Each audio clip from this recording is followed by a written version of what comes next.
Welcome everyone to another Literalist reaction video. I'm Literalist Dave, as always with me, my buddy John. Hello.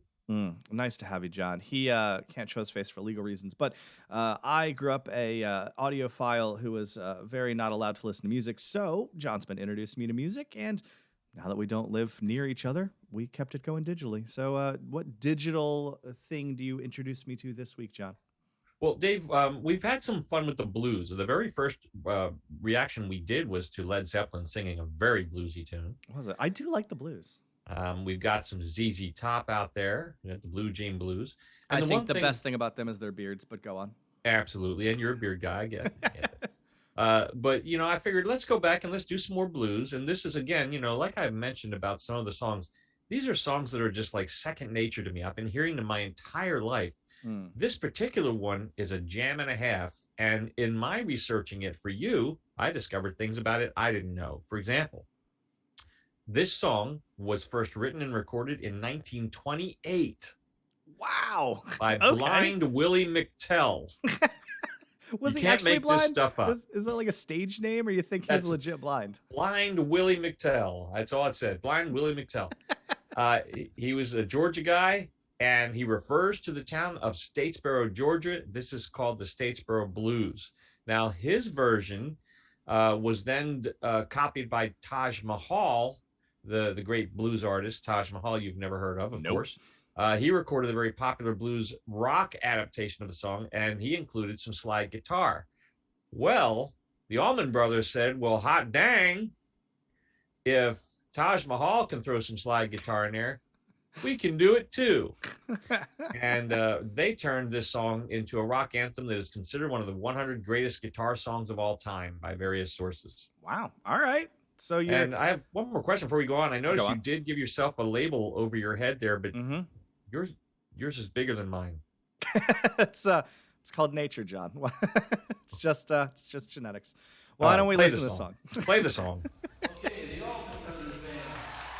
Oh, live. Okay. Yeah, live. Classic.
All right, I have to.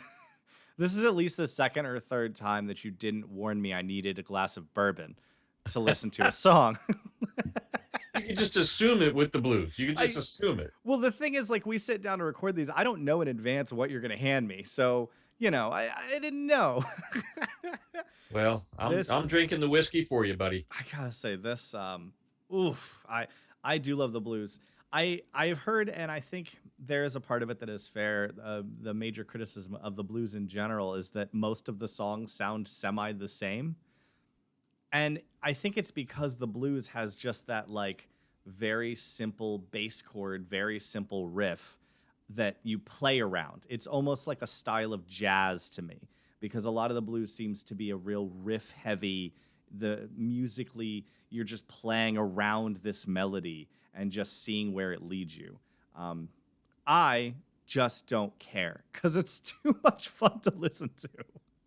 This is just a great song. It's a great fun song. It's got some great fun, funny lines in it too. Yeah, I'm glad that Grandma also felt the blues. Yeah, Grandma got the blues. Everybody's got the blues. But this version, actually, he doesn't use all the lyrics that were originally written in by Blind Willie, Oh. because he wanted to just riff some more on his slide steel guitar. And who can blame him? Well, I assumed he didn't use all the lyrics because he was trying to decipher the Braille. Yeah, well, could be that. Could be that. But something else to pay attention to that I haven't told you yet. This band has 2 drummers that play simultaneously. Really? Really? All right. Well, now I'm going to have to listen to it. Here we go. If you can't make it, baby, your sister Lucille's such a woman.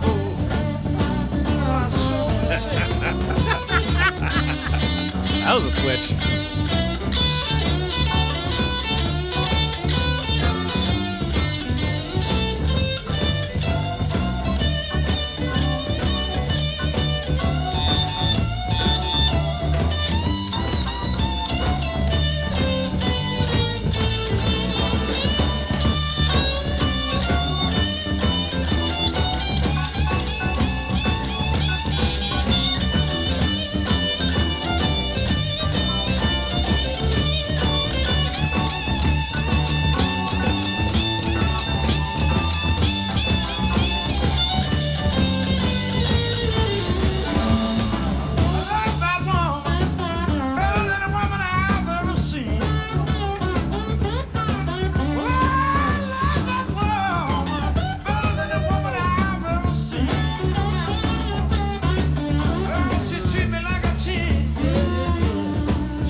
That was excellent. Yeah, that was definitely a lot of fun. Man, I love the blues. I I find it interesting lyrically. I don't know what was his name? Blind Willie? Yeah. Is that right? Blind Willie. What a name. I think that there is a point in the song where the lyrics basically talk about come on, why don't you come traveling with me? Let's go away. If you don't want to go, I mean, your sister would go with me. Your sister could come along. Yeah, I sure would take her. Too. But then he spends the rest of the song talking about how in love with this girl he is, even though he just said, trade you for your sister. No issues. The blues are a weird thing. or maybe he's talking about the sister at that point. Oh, maybe he's saying, I've been with this girl for a while and she's fine, but I could trade her for her sister who treats me like a king and I'd treat her like a doggone queen. Right. I could see it. I could see it. I have heard this song. Once we got through it, it finally clicked. I went to Jazz Fest in New Orleans a couple years ago, and we ended up bar hopping. I mean, why would you not bar hop in New Orleans, right? Live music everywhere. Right. And we ended up stopping at some bar, and there was a blues band playing. And we stayed for quite a while because they were a fantastic blues band. And I am 99% sure this is one of the songs they played because I remember laughing about the grandma line. There you go. That's what sticks out to me. I'm pretty sure I was drinking bourbon then. Now I'll stick with chai tea, but we'll get there. I'll try not to fault you for that, but it may be impacting your reaction here. I gotta say, it might. It might. So there's another, what I think is just a banging song that just would fit anytime. It's a driving song. It's a backyard party song. It's just a banger to me. And the Allman Brothers, I don't think you could go to their concert and not have fun. I think it'd be impossible. I could absolutely see that. I mean, this was an absolute blast of a song. And I mean, from a musical perspective, I can totally understand what you were saying about it being considered one of the top 100 guitar songs when it comes to especially the blues. You just jammed. Like, cut some lyrics, man. Play some more music. That was fantastic. Right. You know, a long time ago, I lived in Georgia, and my assistant manager was a big fan of the Allman Brothers. And 6 months ahead of a concert of theirs, he had his name on the day off for the day before and the day after the show. So it was like a 3-day weekend for him, right? And I decided to mess with him. And like 3 days before his first of the 3 days off, I said, so-and-so can't come in. And she was another assistant manager. I said, so we are going to need you to work this weekend. Let me tell you something. I had to end that joke fast because he was taking his keys off his key ring to quit the job and leave rather than miss that show. Good for him. I honestly, priorities in the right place, you know? Like, it's not, a job is not worth it if you're that into something. You get another job. There's other jobs out there. Right. I'll just never forget that. Never forget that. I'm like, man, I'm sorry. I didn't mean. It's okay. You can go. It's a joke. He's like, don't mess with me that way. Well, folks, if you enjoyed this song or you think there's other Allman Brothers that we should examine or another band, let us know in the comment section. Please like the video and be sure and subscribe so you don't miss any of it.